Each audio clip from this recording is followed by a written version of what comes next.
Tudo bem. Agora estou com o meu novo colega de Globo News, Mauro Paulino. Tudo bem, Lavaredo? É um assunto que daria para horas e horas de papo. Aliás, está presente em todas as mesas de bar brasileiras. Olá, muito bem-vindos, boa noite. No Brasil, tornou-se célebre a história do Já Ganhou de Fernando Henrique Cardoso em 1985, quando ele liderava quase todas as pesquisas na disputa pela Prefeitura de São Paulo e topou posar sentado na cadeira de prefeito de véspera. Pois bem, seu adversário, o ex-presidente Jânio Quadros, acabou eleito e, ao assumir, não perdeu a piada. Mandou desinfetar a cadeira, alegando que nádegas indevidas a usaram.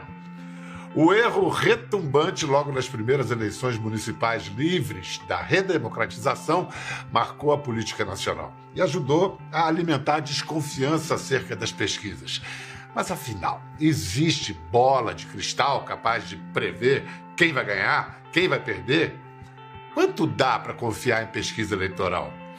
Como elas devem ser lidas e interpretadas e como podem ajudar na decisão do eleitor? Bom, a conversa hoje é com dois craques do assunto, o cientista político e presidente do Conselho do Instituto de Pesquisas Sociais, Políticas e Econômicas, o IPESP, professor Antônio Lavareda, e nosso novo colega Mauro Paulino, que por 3 décadas esteve à frente do Datafolha, um dos principais institutos do país, e agora estreia como comentarista da Globo News. Muito bem-vindos, amigos, muito bem-vindos. É um prazer estar com vocês aqui. Mauro, ansioso para estrear na Globo News. Quando é que começa? Vai passar de vidraça a pedra, né? Ansioso, claro. Muito confiante e entusiasmado com essa nova empreitada, né? É uma novidade para mim, mas vamos lá, vamos para o front. Num ano de eleição especialmente trepidante, né? Com todo tipo de dúvida e incerteza pairando sobre o processo todo, né?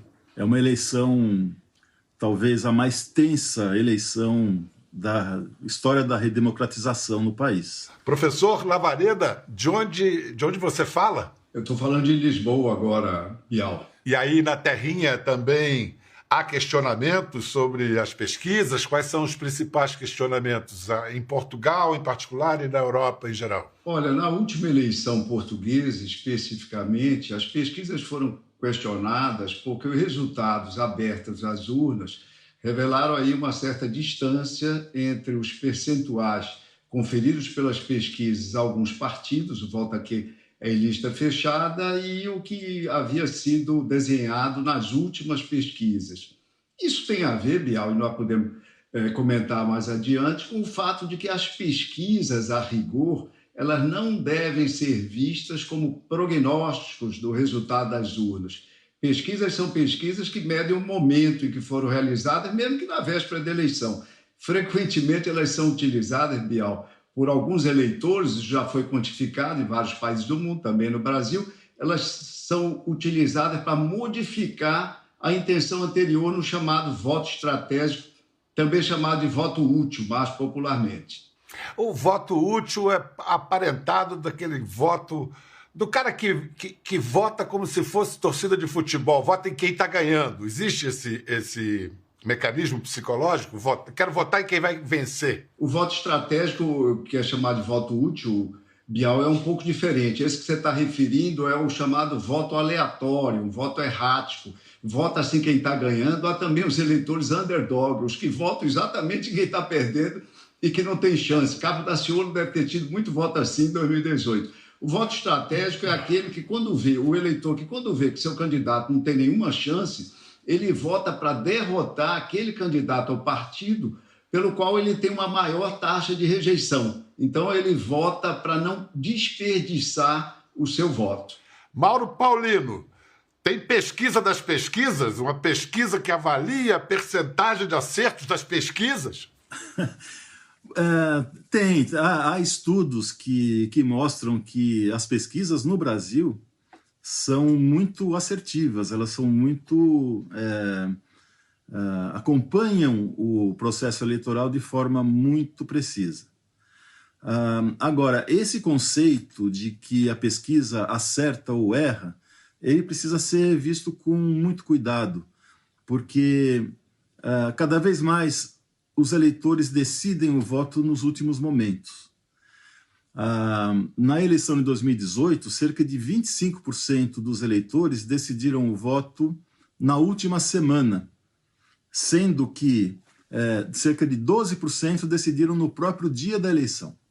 E esse fenômeno é cada vez mais potencializado pelas redes sociais, pela velocidade da informação e pelo interesse, especialmente crescente, dos eleitores pela eleição. Então, há muitos eleitores que esperam até o final para decidir o voto, e como disse o Lavareda, muitos também para avaliar se devem ou não aplicar o voto estratégico, o voto útil. E aí a última pesquisa ela é decisiva para esses eleitores que fazem esse cálculo. Eu acho perfeito, tanto você quanto o professor Lavareda, vocês explicam muito bem, racionalmente, o mecanismo. Mas vocês conhecem bem que a psicologia do eleitor, e ele não quer saber de explicações, ou melhor, a nossa psicologia funciona de outro jeito, né? Somos imediatistas, não é, professor? Ô, Bial, você falando em psicologia, você remete exatamente ao cerne da questão. O que é que as pesquisas medem? As pesquisas medem atitudes, medem opiniões, medem intenções. Por isso o nome é intenção de voto. A única pesquisa que mede comportamento é a pesquisa de boca de urna. Pesquisa de boca de urna que erra, aí sim é um erro de medição, porque ela é destinada a medir comportamento. As outras não, medem intenções.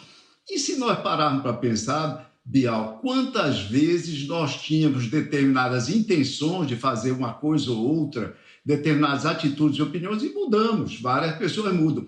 Aliás, eu costumo lembrar, quando abordo isso, que até noivos que desistem de casar na hora do casamento ou na véspera. Eles tinham a intenção de casar, mas não casam. Então, o comportamento não se verifica. E aquele provérbio, né, de intenções, boas intenções, se pavimenta o inferno, né? Está cheio ali embaixo.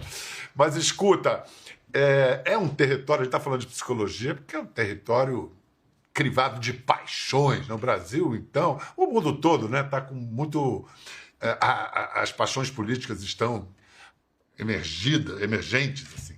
E você foi pesquisador de campo mesmo, né, Mauro Paulino? Você passou por alguma situação assim mais cabeluda, mais perigosa, ou como pesquisador de campo, ou mesmo já como diretor do Datafolha? Eu comecei como pesquisador de campo, não no Datafolha, em outros institutos, e no Datafolha entrei também como pesquisador de campo. E eu considero esse elemento, né, o pesquisador, o entrevistador, a peça-chave dos institutos de pesquisa. Uma equipe bem treinada, que saiba fazer uma boa abordagem, é fundamental para que a gente tenha confiança nos números, para que a coleta direta dos números seja feita da melhor forma possível.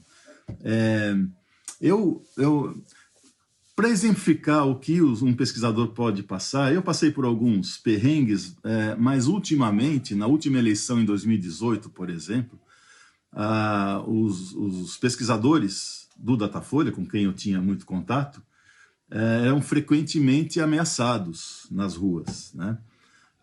Algumas vezes, especialmente nos bairros periféricos do Rio de Janeiro, com armas apontadas, de pessoas que ou não queriam que a pesquisa fosse feita, ou desconfiavam da pesquisa, ou queriam dar entrevista, né? E o pesquisador tem a instrução de não entrevistar aqueles que se oferecem. Por quê? Porque, primeiro, os pesquisadores têm uma cota, têm um número de entrevistas pré-determinados com pessoas de determinadas características. Então, um pesquisador sabe que quando vai a campo ele tem que abordar tantos homens de tal idade, tantas mulheres de tal idade, e assim por diante. São os filtros, né, e as cotas que a gente determina. E se o cara se oferece, ele já teria um viés aí. E se o cara se oferece é porque ele tem algum interesse em responder aquela pesquisa. Então, a decisão de dar a entrevista deve ser, preferencialmente, sempre, do entrevistador. não do entrevistado. O entrevistador que tem que abordar e convencer o entrevistado a dar entrevista. Agora, Lavareda, vou aqui botar uma reclamação muito comum.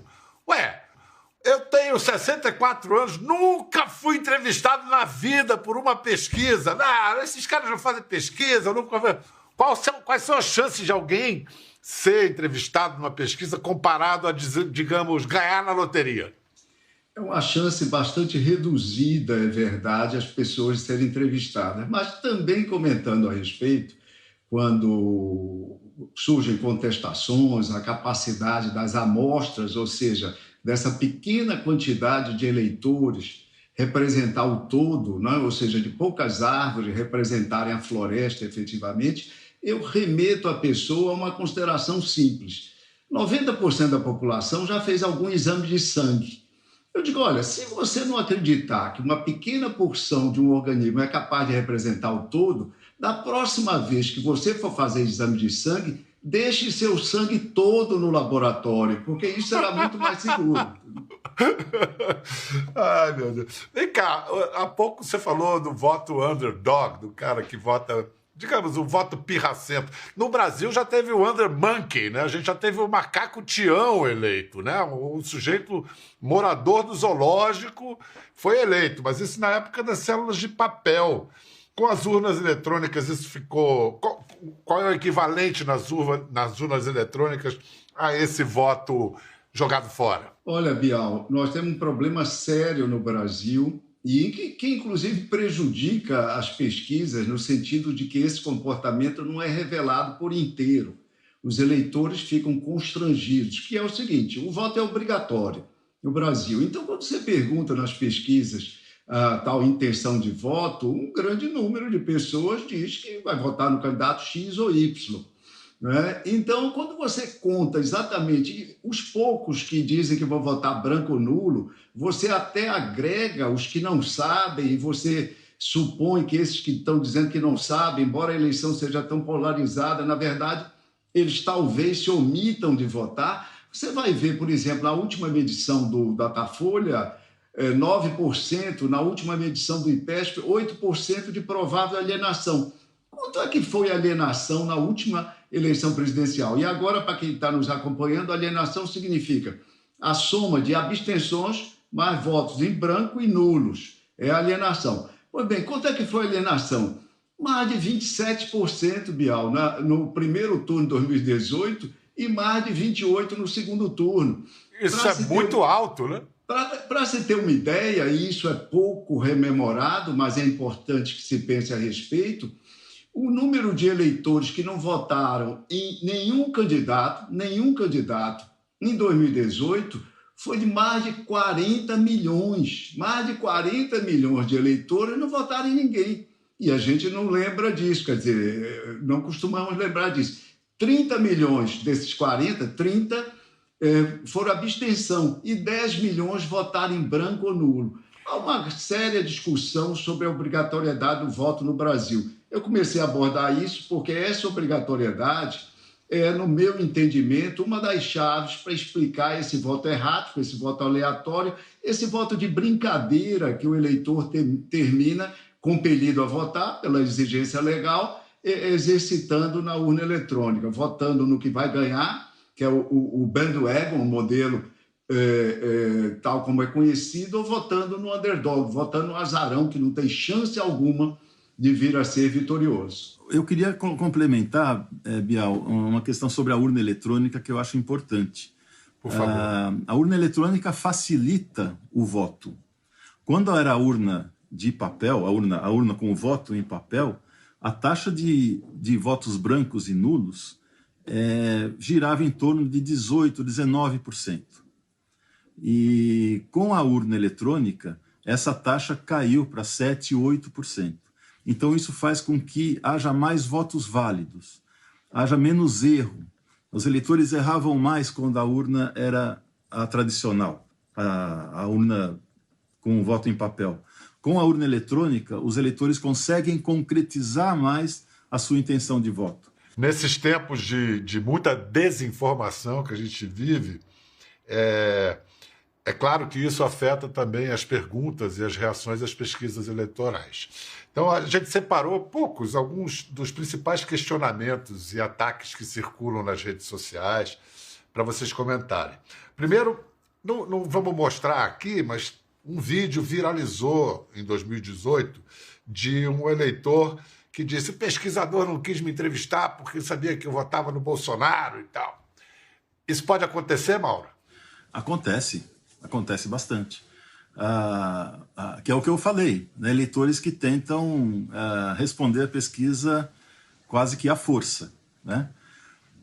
E aí a instrução que a gente dá é que não entreviste esses que se oferecem. Vamos à próxima questão, a comparação entre alhos e bugalhos, enquetes das redes sociais. Vamos ver. Então, por exemplo, o sujeito faz uma enquete, como essa de uma rádio, Jovem Pan, que tem um público e uma programação voltada à direita. Quem você acha que está com mais medo de ser preso após as eleições, Lula ou Bolsonaro? Lula, com 85% dos votos. Quer dizer, como comparar esse tipo de enquete com uma pesquisa? A palavra-chave, Bial, é representatividade. Para que uma pesquisa seja fidedigna, ela precisa representar a totalidade do eleitorado. E isso se consegue quando a gente reproduz na amostra as mesmas proporções que existem na realidade, na sociedade real.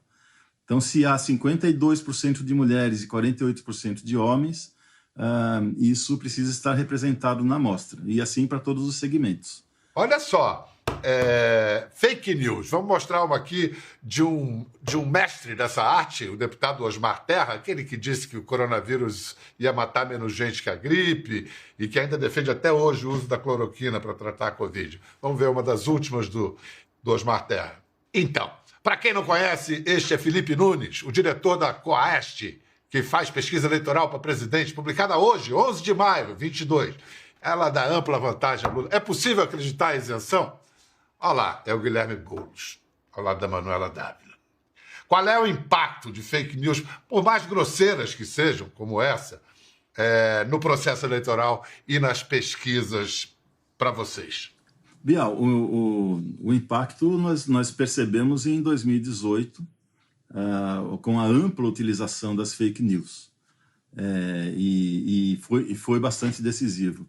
Eu imagino que neste ano haverá também tentativas como essa do Osmar Terra, que a gente viu, de tentar propagar notícias que são de interesse de determinada campanha. E se permite acrescentar, além dessas notícias, por exemplo, apontando Boulos no lugar do Felipe, o dono da Quest, etc., além disso, há uma outra modalidade de fake news esse ano, que são as pesquisas fake.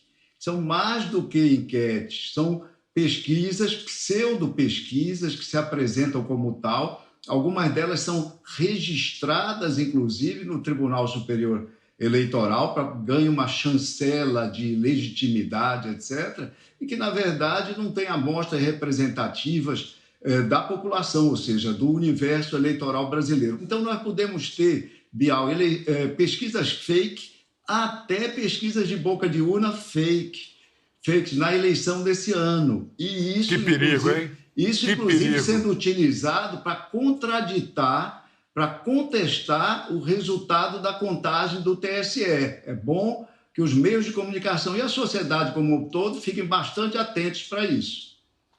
Assim como bem apontou o Mauro, professor Lavareda, as fake news se beneficiam da vontade que o sujeito tem de acreditar naquilo que ele quer acreditar, da mesma maneira a gente pode dizer, por exemplo, que com a eleição do Trump, a bolha liberal esquerdista dos Estados Unidos queria acreditar que o Trump estava fora do baralho e tomou aquela... E, de certa maneira, algo parecido aconteceu aqui no Brasil também com a eleição do Bolsonaro. Você não concorda?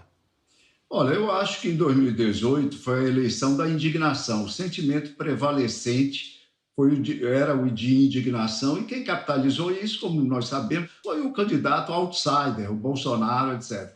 2022 é uma eleição movida por um sentimento diferente. 2022 é a eleição movida pela ansiedade. As pessoas estão preocupadas com os problemas. Saindo de uma pandemia que foi uma tragédia para a sociedade brasileira, as pessoas estão às voltas com o drama da inflação, com desemprego ainda de 2 dígitos, com o país sem crescimento econômico real, ou seja, andando de lado com crescimento de 1% no máximo, segundo as estimativas. Então, as pessoas querem resolução para os seus problemas. 2018 era o momento de punir quem aparentemente era responsável pela crise econômica superposta a uma crise moral, policial, judicial, exposta pela Lava Jato. Então, é diferente esse ano, as pessoas estão mais cautelosas. Eu acho que elas vão ser influenciadas, sim, podem ser por fake news, pesquisas fake, etc., mas, de toda forma, o sentimento de ansiedade, ele mobiliza mais o que o Kahneman chamou de sistema 2. É o sistema que você pensa mais um pouco antes de agir, diferentemente do sistema 1, que é um sistema posto em ação pela raiva, pela indignação de 2018, Bial. Mauro, e para você, o quanto quem lê a pesquisa interpreta de maneira que busque confirmar as suas convicções ou a vontade que tem de acreditar em alguma coisa ou em alguma tendência? Isso também existe, né? Existe a leitura distorcida de resultados de pesquisa. Muitas vezes promovida por aqueles que estão trabalhando para isso, né? Trabalhando, tem um lado, né? A gente tem um cenário hoje entre Lula e Bolsonaro que é praticamente o mesmo cenário que se observava já em 2018. Se o Lula pudesse... Mesmo com Lula preso. Se Lula incluído, se ele pudesse ter concorrido, é a mesma proporção? Você tá dizendo... A mesma proporção, as mesmas diferenças. E quando a gente observa os diversos segmentos da população, na comparação com 2018 e agora, só existe um segmento que mudou radicalmente de posição, que é a dos mais escolarizados. Aqueles que têm mais acesso à informação e mais habilidade para lidar com as informações. E esse segmento que em 2018 era pró-Bolsonaro, agora é pró-Lula. Professor Lavareda, a pesquisa também serve para a gente conhecer o perfil, o comportamento do eleitor. Nessa eleição de 22, quem é o eleitor que decide essa eleição? Olha, Bial, o eleitor que decide, basicamente, são aqueles contingentes majoritários. Então, por exemplo, as mulheres têm um papel especialíssimo nessa eleição. Elas são de 52%, o qual o Mauro aludiu há pouco, e entre os eleitores que não têm o voto obrigatório, lembrando, o voto é obrigatório no Brasil, mas para 2 segmentos ele não é. Ele não é obrigatório para os jovens de 16, 17 anos e não é obrigatório para os adultos de mais de 70 anos. Pois bem, considerando esse contingente que não está submetido à obrigatoriedade, o peso delas aumenta, se aproxima dos 54%, se aproxima. Então, as mulheres vão ser muito importantes, por óbvio. Em segundo lugar, os eleitores do Sudeste, que é a grande concentração de votantes no Brasil, 43%. E lembrar, Bial, que o país é pobre, então esse contingente de eleitores, até 2 salários mínimos, cerca de 46% do eleitorado, 45%, há medições diferentes, nós não temos censo há 12 anos, isso faz bastante falta e prejudica as pesquisas, vamos registrar isso também, prejudica as pesquisas, não é? Esse contingente de eleitores pobres é decisivo. Diante desses dados, Mauro, com quem esse eleitor está caminhando hoje? Vamos lá. As mulheres, evidentemente, são um ponto fraco, confesso, de Jair Bolsonaro no eleitorado. E os pobres também? Os pobres também. E há um dado interessante, na eleição de 2018, entre as mulheres mais pobres, o Haddad venceu o Bolsonaro. E entre os homens mais pobres, Bolsonaro venceu o Haddad. Então, Isso tem muito a ver com a questão dos costumes, né? Da defesa do armamento, por exemplo. As mulheres são muito preocupadas com essas questões sociais ligadas à violência, né? E... Não por acaso. Exato. Há cada vez mais mulheres que são chefes de família, cuidam da casa sozinhas, né? E outra coisa em relação às mulheres que eu observei ao longo das eleições é que muitas vezes elas antecipam tendências. Muitas vezes um movimento se dá entre o segmento das mulheres e isso depois se espraia entre os homens. A terceira via virou pó ou nunca existiu, professor Lavareda? Qual é a dificuldade, Bial? É o fato, eu tenho lembrado isso já há algum tempo, que pela primeira vez nós vamos ter na nova República uma eleição caracterizada pelo enfrentamento do presidente, do incumbente. Isso já ocorreu 3 vezes atrás, em 3 episódios, mas pela primeira vez contra um ex-presidente. É a primeira vez que se dá uma eleição entre incumbente e ex-presidente na nova República. Lá atrás, na Quarta República, no período 45-64, nós tivemos uma vez Getúlio Vargas, em 1950, sendo candidato, mas não enfrentando um presidente. Um incumbente. Não enfrentando um incumbente. Então, nomes bastante conhecidos, com avaliação muito consolidada para o bem e para o mal, eles ocupam com amplitude o escopo das preferências dos eleitores. E é isso que explica o fato, Bial, de que, por exemplo, em maio desse ano, nas nossas últimas pesquisas, os 2 candidatos somados chegavam perto de 3/5, de 74% das intenções de voto. Pois bem, e enquanto que em 2018 esse número de intenção de voto espontânea não chegava a 35%, ou seja, uma diferença fabulosa explicada por esse fenômeno que eu comentei agora. Um duelo de titãs, né? Porque o Bolsonaro, um fenômeno nunca visto na campanha de 18, e o presidente que saiu com uma alta taxa de aprovação, o Lula. Mauro, você ia dizer, perdão. Há um dado que caracteriza muito bem essa eleição, que o Lavareda citou aí as taxas da espontânea. 80% dos eleitores do Bolsonaro, que escolhem Bolsonaro na pesquisa estimulada, quando a gente mostra o cartão com os nomes, já o haviam escolhido na pesquisa espontânea, que é a primeira pergunta do questionário e antecede a estimulada. E a gente não mostra nenhum nome. Então, isso mostra que esse eleitorado do Bolsonaro é muito convicto e muito cristalizado. E a terceira via, para se viabilizar, precisa necessariamente roubar votos de Bolsonaro. Mas é preciso uma argumentação muito convincente, muito forte, para quebrar essa estabilidade e essa certeza que os eleitores dele têm em votar nele. Escuta, os 2 maiores eventos do Brasil, né? A eleição para presidente de Copa do Mundo agora inverteu. Quero saber se isso influencia em alguma coisa, mas antes vamos fazer um intervalo, que para falar de futebol a gente tem que fazer uma pausa. A gente vai para os comerciais e volta já.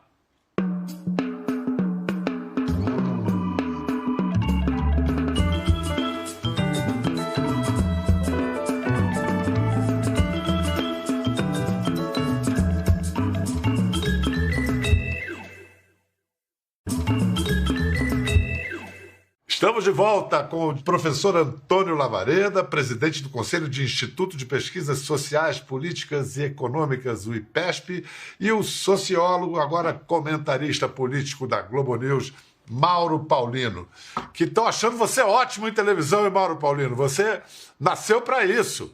O cara é bom de TV, hein, Lavareda? Tranquilo, claro, é isso. Então, sempre havia aquele pensamento, até um bocado de chute, né? Muitas vezes não se confirmou, mas que uma vitória no Brasil, ou o desempenho do Brasil numa Copa do Mundo iria afetar o resultado da eleição. Lembro de 94, que isso se falava muito. E ao contrário, o que acontece? Isso nunca se deu, viu, Bial? O Brasil já perdeu Copa do Mundo e já ganhou Copa do Mundo, e os resultados das intenções de voto não mudaram, nem antes, nem durante, nem depois da Copa ou por causa da Copa. Eu poderia apostar que o eleito irá ao Catar. O que você acha, Lavareda? Eu acho Dependendo que, até onde o Tite for, né? Até onde o Tite nos levar. como diria minha avó, é de bom alvitre esse eleito ir ao Catar, com certeza. Agora, eu queria fazer só um registro. Eu concordo inteiramente com o comentário do Mauro. Também quero lembrar uma coisa de todo jeito. Acho que a Copa do Mundo vai afetar o cromatismo, vai afetar as cores das campanhas. E vou dizer por que eu afirmo isso. Antes da Copa do Mundo, naturalmente, as emissoras de televisão, a Globo e todos os patrocinadores colocam nas telas uma miríade de comerciais e peças de campanha, obviamente em cima do verde e amarelo. Então, verde e amarelo. Então, obviamente, a campanha de Bolsonaro já tem o verde e amarelo. Mas eu acredito que as campanhas dos demais candidatos, Ciro Gomes, Lula, etc. e tal, vão ter o bom senso de também utilizarem à larga o verde e amarelo, porque vão ser essas cores que vão estar predominando nas telas das televisões brasileiras nos meses de setembro, o mês crucial do primeiro turno, e outubro, o mês do segundo turno. O que a gente depreende, assim, olhando, a impressão que se tem, olhando o universo das pesquisas, é que a pesquisa ainda está em descompasso, é quase um universo analógico diante de um mundo já totalmente digital. Como é que a tecnologia pode aperfeiçoar as pesquisas? A tecnologia já aperfeiçoa. Por exemplo, os institutos utilizavam antes, era até símbolo das pesquisas, a prancheta. A prancheta que o pesquisador levava para a rua e preenchia o questionário. Hoje isso já não existe. Hoje as pesquisas são feitas através de tablets e os resultados, as pesquisas presenciais, eu digo, né? E os resultados são transmitidos em real time, em tempo real, para a sede do Instituto. Esse foi um avanço que a tecnologia permitiu. Agora é preciso saber utilizar a tecnologia da forma mais adequada. Ainda não é possível fazer pesquisas fidedignas por internet. Por aquele princípio básico que eu disse no início, o entrevistado não pode tomar a decisão de responder. A decisão é sempre do entrevistador. E ainda não há uma abrangência, né, de acesso à internet que permita uma representação da população, do eleitorado como um todo. Professor Antônio Lavareda, colega Mauro Paulino, muito obrigado por nos ajudar nesse esforço aí de colaborar com o eleitor, para que o eleitor entenda melhor as pesquisas e assim possa tomar uma decisão mais de acordo com os seus reais interesses em outubro. Para você em casa, um bom voto. Tchau. Obrigado, gente.